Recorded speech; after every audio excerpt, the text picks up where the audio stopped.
Hey guys, Sean here, welcome to the F1 Word and to my first race review of the 2018 Formula 1 season. So the Australian Grand Prix wasn't an absolute thriller, which to be fair is often the case with the opening round of a new season, but one thing it did do is throw up a couple of very interesting talking points, one of which is causing quite a bit of controversy over on social media. We'll come to that in just a moment, but first off, as we always do in these race review videos, we'll be taking a look at the full race result. It was Sebastian Vettel then who took victory for a second year in succession at Albert Park, finishing just 5 seconds up the road from Lewis Hamilton. What I will say though is do not pay any attention to that gap. That does not tell the full story of the race, and there's no doubt that Lewis Hamilton did back off towards the end. Kimi Raikkonen in third place for Ferrari, wrapping up the podium, finishing just ahead of Daniel Ricciardo. Had a great recovery drive actually on the Sunday, following his frustrating penalty on Saturday. Fernando Alonso came home in 5th place with his equal best result since he rejoined McLaren. That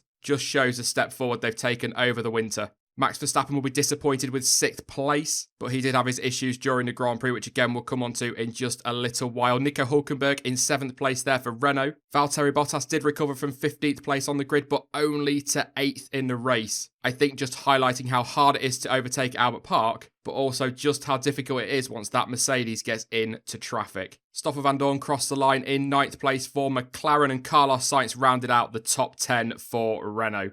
Sergio Perez came home in 11th place ahead of his teammate Esteban Ocon on what was a very disappointing weekend all round for Force India. Charles Leclerc had a solid first race for Sauber, finishing just ahead of Lance Stroll's Williams, and Brendan Hartley came home in 15th and last place, the only driver to be a lap down. And your first retirements list of 2018, then we will come on to Grosjean and Magnussen later on in the video. Pierre Gasly had a Honda engine failure in his Toro Rosso, something he described as, let's say, a pain in the backside. Marcus Ericsson had hydraulic issues which ground him to a halt. And Sergei Sirotkin's Williams retired after a sandwich bag got caught in one of his brake calipers, causing overheating and ultimately failure of the brakes. Not often you hear that. Literally just a case of very bad luck.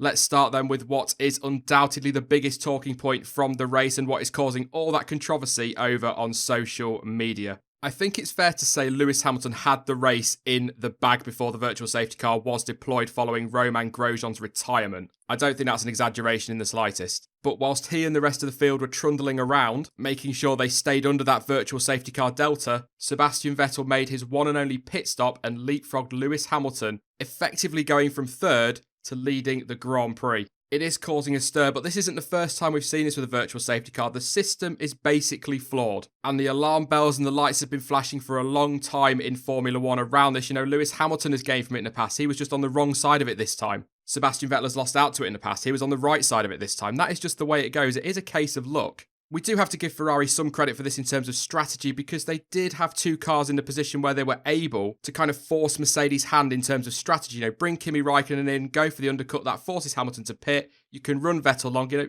Vettel was never going to finish any higher than 3rd. He wasn't quick enough. He wasn't anywhere near Raikkonen. He was never going to win the race. So the only way he could do it was by staying out and hope that either the Mercedes had a mechanical issue or there was a safety car of some sort. He did that and it worked out for him. Yes, it's luck, but it does come down to a little bit of strategy as well.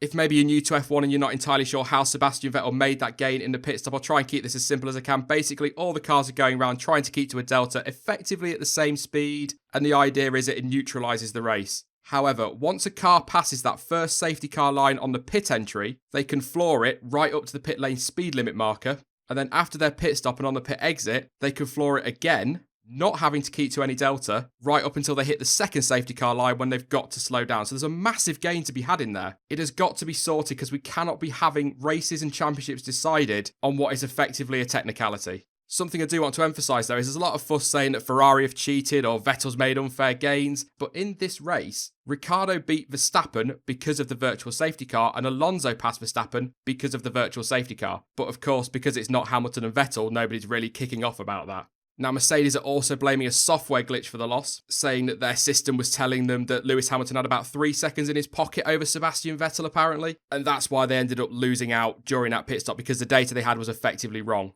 But for me, another factor in this which hasn't really been mentioned is that had Valtteri Bottas not have binned it in qualifying and would have been in that top 4, Mercedes would also have had that same insurance policy, if you like, that Ferrari had during the Grand Prix. They could have bought Bottas in to react to Raikkonen. If Bottas had been running 4th, they could have bought him in earlier to maybe force Ferrari's hand, and that would have given them that protection. So although I'm not blaming Bottas, the point I'm making is that if you've got two cars in that position which Ferrari had, you can play that strategy, you can split it and mix it up. And that's why, as I said just a little bit earlier, we have to give Ferrari a little bit of credit for this. It's not all luck, although it is a massive part of it.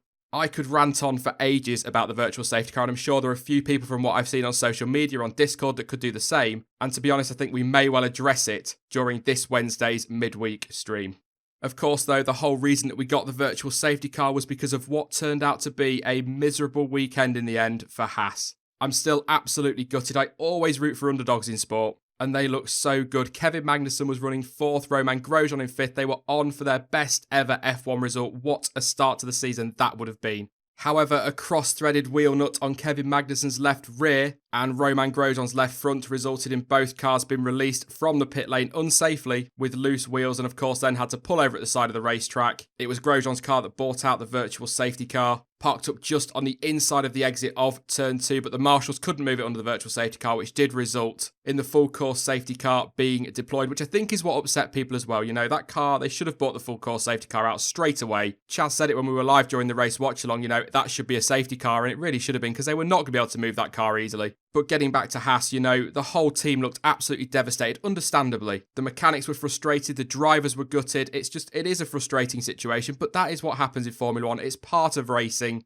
You're going to get your bad luck, but at the same time, later in the season, they might get a swing of good luck. I think I said a lot during the race debrief, you know, swings and roundabouts, that kind of sums it up in Formula 1.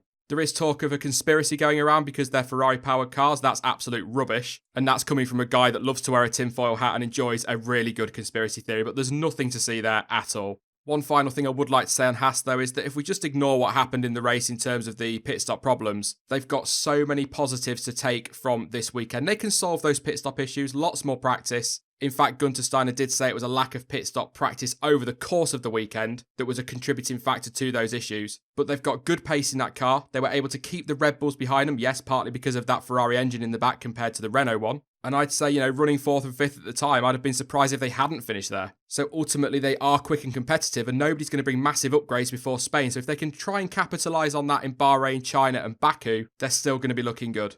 One of the other talking points of the whole weekend has got to be the midfield, and it is about as tight as we expected following pre-season testing. 7 seconds covered 5th down to 9th, and it would have been even closer had Carlos Sainz not had his issues, which I will talk about in just a moment. McLaren did come out on top this time around in the midfield battle. They did get lucky with the virtual safety car, I think it's fair to say. But more importantly, they've shown us that the reliability issues they had in pre-season have been addressed and appear to have been sorted. Much hotter in Australia, and both cars finished. That is fantastic news for them and for us through the course of the season. We're going to get some great scrapping up there.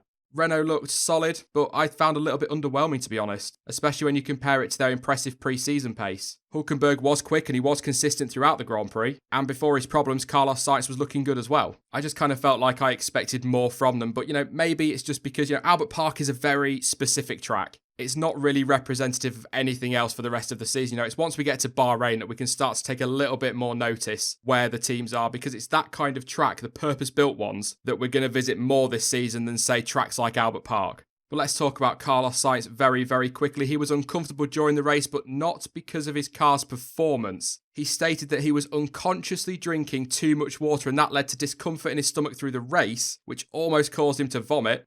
Lovely. And the Spaniard also said it became a fight to even make it to the end of the race and did consider retiring. An unusual situation, but that explains why he was so far cut adrift in 10th place. But what it also does is make Force India look better than they actually were. Perez was not far off 10th, but they looked absolutely nowhere this weekend. And I think that comes down to the fact that they didn't take the 2018 car to pre-season testing, and that inevitably has put them on the back foot for the first race. You know, they've brought lots of upgrades to Australia. There was a lot of hope that they were going to jump through the field, but they just don't really look anywhere at the moment. I'm sure the car will develop. Absolutely positive they'll get better. But before Sainz's problems, they were nowhere near the top 10, and you just have to look at how far Ocon was back to kind of give you an idea as to how far off the pace they are.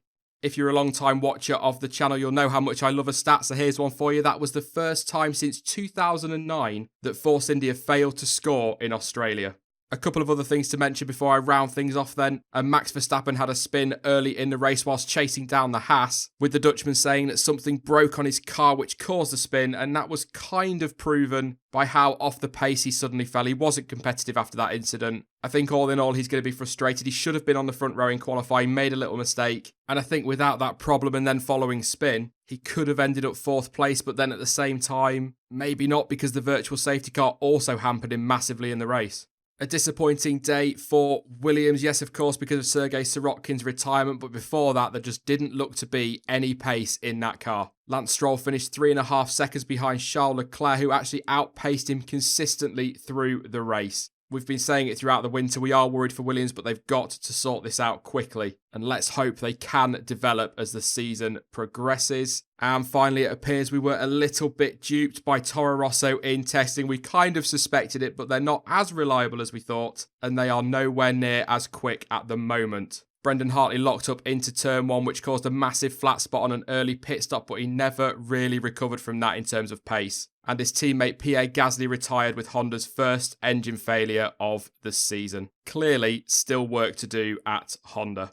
All in all then, an interesting weekend, but not a thrilling race. As I said at the start of the video, we don't often get that in Australia. It's been a while, but regardless, it is great to have Formula 1 back. I think looking at the weekend, Mercedes are still the team to beat, but it is a lot closer between the front three than we feared after testing and after qualifying. That lap from Lewis Hamilton was phenomenal. But I think the biggest thing to mention of the weekend, and I guess the biggest thing to take from it, is that the VSC definitely needs tweaking. Sort it out, FIA. It is just not good enough.